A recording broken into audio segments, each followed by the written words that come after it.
राधे राधे मेरी YouTube family. एक बार फिर से आप सभी के लिए लेकर आई हूँ घेवर की एक आसान सी रेसिपी। इस तरीके से अगर आप घेवर बनाओगे तो आपका घेवर इतना ज़्यादा अच्छा बनेगा कि मार्केट का घेवर अगर आप खाना पसंद करते हो ना तो आज के बाद कभी भी नहीं खाओगे। वैसे भी लास्ट टाइम मैंने आपके साथ एक घेवर की रेसिपी शेयर की थी, उसमें काफ़ी सारी चीज़ें छूट गई थी जिसकी वजह से आपका घेवर परफेक्ट नहीं बना था और आपके बहुत सारे कमेंट्स आए थे, दीदी जैसा घेवर आपका बनता है हमारा बनता ही नहीं है। तो मैंने सोचा चलिए एक बार फिर से आपके साथ घेवर की रेसिपी शेयर कर देती हूँ, तो आपको थोड़ा सा बारीकी से हर बात को समझाते चलूँगी कहाँ पर आपको चूक होती है। और वैसे तो मेरा घेवर बनाने का कोई भी इरादा नहीं था। अब से 10 मिनट पहले भी 15 मिनट पहले अचानक से फ़ोन आता है, पापा आ रहे हैं। मैंने सोचा पापा को अपने हाथ का बना हुआ घेवर खिलाती हूँ। यहाँ पर देखिए 2 कप के जितनी आपको मैदा लेनी है और 2 चम्मच के जितना या 2 टेबल स्पून के जितना बेसन ले लेना है। ये मेजरमेंट मैंने आपको पहले ही बता दिया। और सारा मेजरमेंट जिस बर्तन से आपने मैदा को नापा है उसी बर्तन से आपको आगे सारा मेजरमेंट करना है। तो जैसे कि मैंने 2 कप की जितनी मैदा ली थी, आधा कप के जितना मैंने यहाँ पर घी लिया है। घी यहाँ पर डालने से पहले आंच के ऊपर रख के बढ़िया सा गरम कर लेना है। गरम गरम घी यहाँ पे डालना है। उसके बाद आपको आइस क्यूब यानी कि थोड़े से बर्फ़ के टुकड़े लेने हैं और 1 मिनट के लिए इस तरीके से इसको चला लेना है। जब आप बर्फ़ के टुकड़े डाल के इस तरीके से घी के अंदर चलाओगे तो यहाँ पर घी एक बार फिर से एक बटर वाली फॉर्म में आ जाएगा, मक्खन के तरीके से एकदम मखमली टेक्सचर में आ जाएगा। अगर इसमें थोड़ा बहुत पानी आ जाता है तो पानी निकाल दीजिए और बर्फ़ के टुकड़े निकाल दीजिए। जब घी का जो टेक्सचर है ना इस तरीके से आ जाए, उसके बाद आपको दो मिनट या 2.5 मिनट का ही टाइम लगेगा, थोड़ा सा और मेहनत कर लेनी है। तो इस तरीके से इसको लगातार फेंटना है 1 से 2 या 2.5 मिनट के लिए। तो जैसे जैसे आप इसको फेंटते चले जाओगे आपको महसूस देने लगेगा कि एकदम क्रीमी क्रीमी टेक्सचर में आ चुका है। अगर आप फेस पे क्रीम लगाते हो ना तो क्रीम का टेक्सचर कुछ ऐसा ही रहता है। तो मैंने इस तरीके से इसको फेंट लिया है। देखिए बिल्कुल बढ़िया तरीके से फेंट के कर लिया है तैयार। उसके बाद ये जो बेसन और हमने मैदा ली थी ना यहाँ पे थोड़ा सा डालेंगे और उसको अच्छे से मिक्स कर लेंगे। ये प्रोसेस जब हम करते हैं ना तो इसकी वजह से अगर घोल बना रहे हैं हम जैसे जो है घेवर का, तो उसमें लम्स नहीं बनते हैं। अच्छे से मैदा इसमें फेंटने के बाद बाकी की जो बची हुई मैदा है वो डाल देते हैं। इसको फिर से अच्छे से मिक्स कर लेते हैं। मैंने साइड में पानी गर्म करने के लिए रखा हुआ है। कम से कम 8 से 9 कप के जितना पानी मैंने थोड़ा सा निवाया करने के लिए रखा है, मतलब बहुत ज़्यादा गर्म नहीं करना है और हमें यहाँ पे ठंडा पानी भी नहीं लेना है। कितनी बार आप सभी की शिकायत होती है ना कि दीदी जैसे हमने जो है घेवर का घोल बनाया है उसमें सारा का सारा मक्खन ऊपर आ गया है। वैसे तो मैंने तरीका पिछली वाली वीडियो में भी बता दिया था। बाई चांस आपके साथ ऐसा हो जाता है कि घोल में मक्खन ऊपर आ जाता है तो आप उसको हल्का सा गर्म कर लीजिए तो मक्खन ऑटोमेटिकली मेल्ट हो जाता है। लेकिन कहीं कहीं आप क्या करते हो ना, वीडियो को छोड़ देते हो और जो मेन पॉइंट होता है ना चीज़ को परफेक्ट बनाने का वो आपसे मिस हो जाता है। तो मैंने सोचा पहले ही क्या करना है, पानी को हल्का सा गुनगुना कर लेना है और थोड़ा थोड़ा करके यहाँ पे पानी डालना है। एक साथ बिल्कुल भी नहीं डालना है सारा पानी। यहाँ पे 3 से 4 5 से 6 बैचेस में आपको पानी डालना है। इसको लगातार फेंटते रहना है और बढ़िया सा घोल बना के तैयार करना है। 2 कप के जितनी अगर आपने मैदा ली है तो उसमें 8 से 9 कप के जितना पानी चला ही जाना है। एक तरीके से इसकी जो कंसिस्टेंसी होती है ना बिल्कुल पानी वाली कंसिस्टेंसी होती है। नॉर्मल ऐसी होती है जैसे हम घर में मट्ठा वगैरह बनाते हैं ना, तो एकदम पतली पतली सी इस तरीके की इसकी कंसिस्टेंसी होनी चाहिए। घोल तो बनके हो चुका है बिल्कुल तैयार। आपने देखा मैंने बैचेस में पानी डाला है। बाई चांस इसमें थोड़े बहुत अगर लम्स रह भी गए होंगे तो हमें क्या करना है, इसको एक छलनी पे छान लेना है। तो छलनी में छानने की वजह से क्या होगा, जो हमारा घोल है ना बिल्कुल बढ़िया लम्स फ्री बन के तैयार होगा। ये एक मेन प्रोसेस होता है जो मैं अब करने के लिए जा रही हूँ। यहाँ तक तो आपसे मुझे ऐसा लगता है घोल बनाना आ गया होगा। तो मैंने इसको छान के दूसरे बर्तन में कर लिया है, फिर से उसी बाउल में कर लिया है और यहाँ पे मैंने थोड़ा सा पानी ले लिया है और इसमें डाल लिए हैं आइस क्यूब। आप चाहे तो एकदम चिल्ड पानी भी ले सकते हैं, लेकिन ठंडा पानी थोड़ी सी देर में ही ना गर्म सा होने लगता है, अच्छा रहेगा। इस तरीके से छोटे छोटे टुकड़े आप आइस क्यूब के डाल लो तो ये धीरे धीरे पिघलते से रहते हैं और पानी का जो टेम्परेचर है काफ़ी लंबे समय तक ठंडा रहता है। इस घोल को हम यहाँ पे रख देते हैं। अगर आपका घेवर अच्छे से नहीं बनता, उसमें कलर अच्छा नहीं आता है, तो 1 नींबू निचोड़ दीजिएगा। आज मैंने यहाँ पर 1 नींबू भी निचोड़ दिया है। तो मैं यहाँ पर आपको घोल की एकदम परफेक्ट कंसिस्टेंसी दिखा रही हूँ। मतलब इस तरीके से कुछ हमारा घोल रहना चाहिए पानी की माफिक। देखिए अगर आप स्पून को इस तरीके से इसमें डालोगे तो एकदम मतलब हल्का सा ही चिपकेगा, पूरा का पूरा घोल नीचे उतर जाएगा। तो घोल ना हमारा तैयार हो चुका है। एक पॉइंट और आप ध्यान से सुन लीजिए, अगर आप ये घोल बनाते हो तो आपको इस घोल से केवल 2 घंटे के अंदर ही घेवर बना लेना है। ऐसा नहीं है कि आपने घोल को बना लिया और उसको भूल गए, सोचा 2-4 घंटे के बाद बना लेंगे। हाल तो इसको बनाते के साथ ही इससे घेवर बनाना शुरू कर दीजिए। आज मैं घेवर बना रही हूँ घी में और रिफाइंड ऑयल में। अगर आपके पास प्योर घी है तो आप बिल्कुल प्योर घी में इसको बना लीजिएगा। इसका कलर और इसका टेस्ट एकदम यूनिक बन जाता है, मतलब बहुत ही अच्छा आता है। और मैं यहाँ पर वनस्पति घी का इस्तेमाल तो करने वाली हूँ नहीं, क्योंकि मेरे घर में खाया नहीं जाता है। तो मैंने यहाँ पर ना घर का ही शुद्ध देसी घी डाल लिया है। आधा मैंने यहाँ पे घी डाल लिया है और आधा मैंने यहाँ पर रिफाइंड डाल लिया है। आपके पास घी नहीं होगा तो आप सीधा रिफाइंड डाल लीजिएगा, और घी डालना चाहते हैं ज़्यादा हेल्दी वे में बनाना चाहते हैं तो आप यहाँ पर ओनली घी डाल लीजिएगा। उसके बाद थोड़ा सा, मेरे घर में बच्चे हैं ना तो वो ऐसा करते हैं, इन्होंने कोई चीज़ बनाई थी घी से और जो उसमें थोड़ा सा घी बचा ना, बाकी का घी इसी डब्बे में पलट दिया। तो इसमें थोड़ी सी क्या हुआ, पकौड़ी के जो हिस्से थे ना बेसन वाले वो चले गए। चलिए मैंने निकाल के इसको साफ कर लिया है। अब इस चीज़ पे आप ध्यान दीजिए, जब आपको घेवर बनाना है तो तेल का या घी का टेम्परेचर इतना ज़्यादा हाई होना चाहिए कि जैसे आप यहाँ पर घोल को डाल रहे हो एकदम से वो उछाला ले ले, और उछालने की वजह से आपका जितना ये बैटर जाएगा वो एकदम से साइडों में चला जाए। आपको बिल्कुल भी हल्के गर्म तेल में इस बैटर को नहीं डालना है, ठंडे में नहीं डालना है। जितना हो सके धुआंधार आपका ये जो है घी या फिर तेल वगैरह रहना चाहिए। आपकी चूक यहीं पे हो जाती है। कितनी बार आप ये बोलते हो ना कि दीदी हमारा जो बैटर है ना वो नीचे चिपक गया है, ये घेवर में मोटी मोटी गांठें बन गई हैं। गांठें तो बनती है अगर आपका जो बैटर है ना वो परफेक्ट तरीके से तैयार नहीं हुआ है।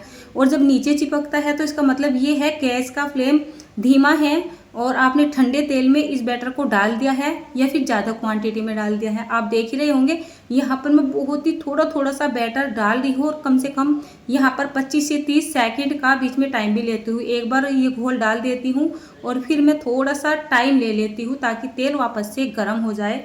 और जैसे जैसे आप देखोगे ना, आप यहाँ पे घेवर को डालते चले जाओगे, यानी घोल को डालते चले जाओगे, ये साइडों में लगता चला जाएगा, इसमें जाली बनती चली जाएगी। और बाई चांस आपके घेवर में इस तरीके से देखिए होल सा नहीं बनता है ना, तो आप चमचा ले लीजिए, बेलन वगैरह ले लीजिए, उसको बीच में घुमा दीजिए। जैसे आप घोल को डालें ना तो थोड़ा सा इसको बीच में घुमा दे तो क्या होगा, बीच में होल बनता चला जाएगा जहाँ पे आप घोल को डालोगे। अब जब ये घोल डाल रहे हो तो आपको एकदम सेंटर में डालना है, ज़्यादा ऊंचाई से भी नहीं डालना है और ठंडे तेल में भी नहीं डालना है। बहुत सारे पॉइंट मैंने आपको बता दिए हैं। घोल की कंसिस्टेंसी आपको पतली रखनी है, बिल्कुल भी गाढ़ी नहीं रखनी है। जैसे कोई भी गाढ़ी चीज़ तेल के अंदर जाती है तो ऑटोमेटिक ही वो एक गांठ के रूप में बन जाती है, और एकदम फोम पतली वाली यानी कि पानी की तरीके से जाती है तो एकदम से खिल के ऊपर को आके वो चारों तरफ को फैल जाती है। तो वही चीज़ हो रही है। लास्ट टाइम जो मैंने घेवर बनाया तो वो मैंने केक मोल्ड में बनाया था, यानी घेवर का एक मोल्ड आता है उसमें बना लिया था। काफ़ी सारे कमेंट आए मुझे कि दीदी हम ये मोल्ड कहाँ से खरीदे या हमारे पास ये नहीं है। तो घेवर बनाना है आपको किसी भी बर्तन में, चाय के पैन में बना लीजिए, कढ़ाई में बना लीजिए, किसी भी चीज़ में आप बना सकते हैं, बस वो थोड़ा चौड़े मुँह वाला होना चाहिए। ज़रूरी नहीं है कि हर मोल्ड हर किसी के पास होना ज़रूरी है। मेरे पास भी नहीं है, मैंने भी वो जुगाड़बाजी की थी। और देखिए यहाँ पर घेवर में कितनी परफेक्ट जाली बनी हुई है और बिल्कुल बढ़िया से, इतना मैं आपको दिखा भी नहीं पा रही हूँ। ये मेरी है कोई 5 लीटर करीब की कढ़ाई है, इतना बड़ा ये घेवर बना है। मार्केट में इतने बड़े घेवर नहीं मिलते हैं, छोटे छोटे घेवर ही मिलते हैं इससे। तो आप ये देख ही सकते हैं कलर कितना अच्छा आया है और इसका जो रिजल्ट है ना, मतलब देखने लायक हो रहा है। बिल्कुल परफेक्ट तरीके से ये घेवर बनकर तैयार हुआ है। कितनी बार ऐसा होता है जैसे आप घेवर बनाते हो पीछे ना बहुत रुआ रुआ सा निकल जाता है, जो कि बहुत ही सॉफ्ट सा हो जाता है, और आप कहीं भी उसको रखते हैं ना तो वो अचानक से टूट सा जाता है। ये वाला घेवर ऐसा नहीं होगा। हमने यहाँ पर घी का इस्तेमाल किया, उससे टेस्ट भी अच्छा आया है, साथ में इसका कलर भी बहुत ही ज़्यादा अच्छा आया है। यहाँ पर टोटली 3 घेवर बनकर तैयार हुए थे। काफ़ी बड़े बड़े से साइज़ के ये घेवर थे। नॉर्मली साइज़ के अगर मैं घेवर बनाती तो कम से कम यहाँ पर मेरे 5 घेवर बनने वाले थे। घेवर की मोटाई भी ठीक ठाक ही बनी थी। घेवर की मोटाई बनती है जब आप बैटर को ज़्यादा डालते हो, ज़्यादा देर तक डालते हो। नॉर्मली जब हम घर में घेवर बनाते हैं तो जो घोल डालते हैं ना वो कम से कम 20 से 25 बार इसमें डालते हैं, और जो मार्केट में बनाते हैं उनकी तो कोई गिनती नहीं होती है, पता नहीं वो कितनी बार डालते होंगे, जिसकी वजह से मोटा जो है उनका घेवर बन जाता है। और घर में एक बात और भी होती है, जो हमारा फ्लेम होता है ना वो इतना तेज़ नहीं होता है, नीचे से घेवर सिकना शुरू हो जाता है, तेल भी जल्दी से ठंडा हो जाता है घेवर डालने की वजह से। और जो बाज़ार में घेवर बनते हैं तो वो भट्टी पे बनते हैं, यानी तेज़ आंच में बनते हैं, तो उनके घेवर मोटे भी हो जाते हैं। लेकिन परफेक्ट है, मैं बोलती हूँ बाज़ार में इतने अच्छे घेवर आपको नहीं मिलेंगे। देखिए क्या बढ़िया बढ़िया से बड़े बड़े से साइज़ के यहाँ पर 3 घेवर बनकर तैयार हो चुके हैं। मुझे तो कलर इतना ज़्यादा प्यारा लग रहा है। और कलर आपको बताऊं, जो कलर आपको यहाँ पर देखने में मिल रहा है ना, यहाँ मैंने मतलब नॉर्मली मेरे घेवर का कलर ये ही आया था। देखते इतना मन लग रहा था ना, पीछे भी आप इसको देख ही सकते हैं कितना बढ़िया से ये बन के तैयार हुआ है। मैंने यहाँ पर एक हल्का सा बेसन लगा दिया था, तो जिसकी वजह से घेवर का कलर भी अच्छा आया है, टेस्ट भी बढ़ गया है इसका। तो 3 घेवर जैसे तैयार हो चुके हैं, तो यहाँ पर हमारे से 3 घेवर तो खाए जाने वाले नहीं हैं।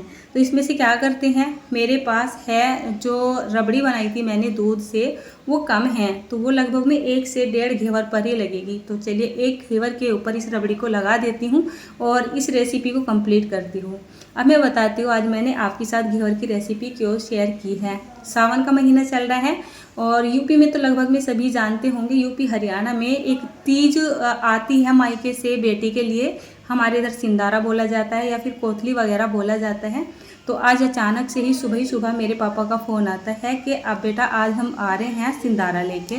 तो चलिए अच्छी बात है, खुशी की बात है जब पापा घर में आते हैं। और जबकि हम ससुराल में होते हैं तो वो दिन कोई त्यौहार से कम तो होता नहीं है कि नहीं।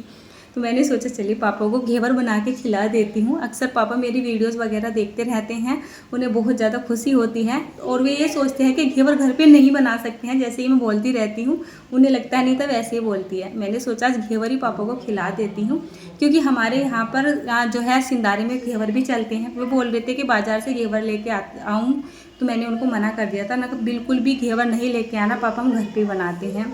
तो दूध मेरे पास कम ही था, मैंने सोचा पापा के लायक तो बन ही जाएगा, थोड़ा थोड़ा हम भी खा लेंगे। तो बस 1-1.5 लीटर के जितना मेरे पास दूध था, जिसकी मैंने सुबह ही सुबह रबड़ी बना ली थी। ये रेसिपी मैं आपके साथ शेयर नहीं करना चाह रही थी, क्योंकि मुझे इतना टाइम नहीं था कि मैं कैमरे को लगा के वीडियो को शूट कर सकूँ। तो मैंने मोटी मोटी सी क्लिप यहाँ पे शूट इसलिए कर ली थी कि लास्ट टाइम मुझे बहुत सारे कमेंट आए थे आपका घेवर अच्छे से नहीं बनता है, तो इसी वजह से मैंने इसको जो है शूट कर लिया था। फिर सोचा मेन पॉइंट आपको बता दूंगी।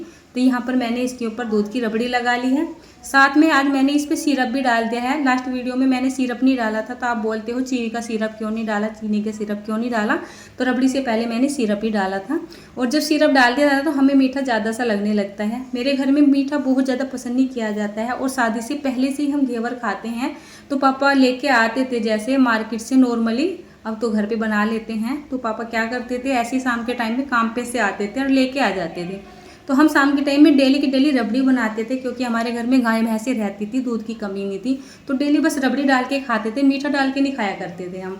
तो इच्छा है आपकी, क्योंकि ये जो रबड़ी बनाई जाती है ना, इसमें भी चीनी डाली जाती है और चीनी डाल के इसको मीठा किया जाता है ना। तो इतना मीठा हमारे हिसाब से काफ़ी हो जाता है। ऊपर से घेवर की थिकनेस इतनी नहीं होती है जितनी नॉर्मली बाजार में होती है, जो फीका फीका लगेगा। तो बहुत ही अच्छा से बन जाता है। तो चलिए ये तो ही हमारी घेवर की बात। फिलहाल दोपहर का टाइम हो चुका है, मैंने खाना भी बना दिया है पापा जी के लिए, सभी के लिए मतलब, और भोग के लिए जो है अंदर पहुंचा दिया है। और अब फटाफट से पापा को दे देती हूँ।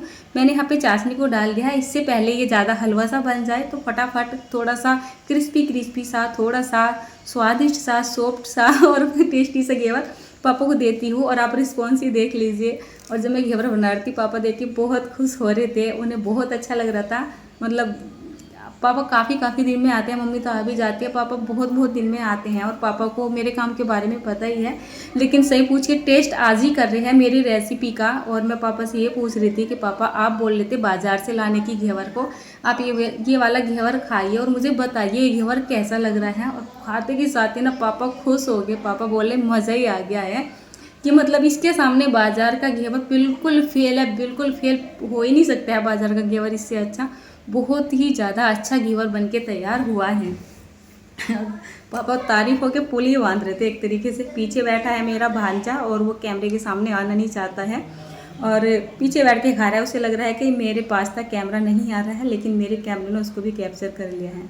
तो पापा यही बोल रहे थे कि अगर ये चीज़ें घर पे बना के बच्चों को खिलाई जाए तो अच्छा रहता है। कभी कभी इन चीज़ों को घर पे ही बना लेना चाहिए, बाज़ार की चीज़ें अच्छी नहीं होती हैं। और यहाँ पर तो देखियो पापा जी को ऐसा लग रहा है घेवर कम है, मेरे बच्चों को मिलेगा नहीं। थोड़ा सा ही पीस खा रहे हैं, बोल रहे हैं इसको तम खा लेना। लेकिन उन्हें क्या पता, बच्चे तो पहले से ही घेवर से छके पड़े हैं। और अभी 2 घेवर रखे हुए हैं, उस पर मैं शाम के टाइम में रबड़ी बना के डाल दूँगी और बच्चों को खाने के लिए दे दूँगी। बस मुझे इतना पता है, ये घेवर मेरे पापा जी को भी पसंद आया है और आपको भी पसंद आएगा।